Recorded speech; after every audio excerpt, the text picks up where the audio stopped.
Election Day in Canada is just weeks away.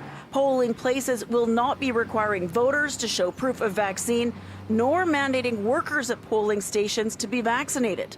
But Elections Canada are confident in the safety measures they have in place. Generally, the average time is about 5 minutes that you're in a polling place.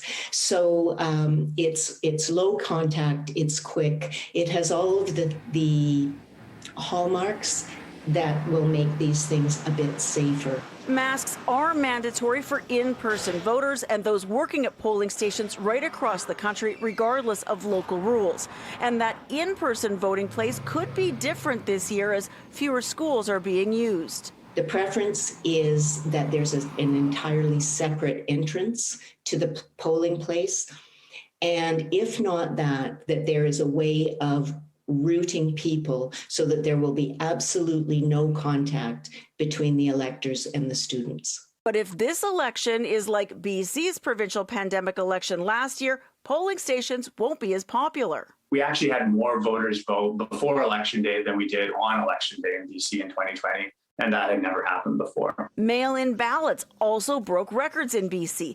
10 times more cast than ever before, making up 30% of all ballots. If that's your preference this election, you have to get going. Here are some key dates. September 10th to 13th, you can vote in person at advanced polling stations. September 14th, the deadline to apply for a mail-in ballot. Also, until September 14th, you can vote in person at Elections Canada offices. And then September 20th, Election Day, in-person voting at polling stations. And even though this election feels sprung on many voters, it's been a priority for Elections Canada, they say, since the last election ended, and they're ready for it. Because we were in a minority situation, we knew that there could be an election at any time. And we had to prepare. Then the pandemic started. So we had to prepare immediately.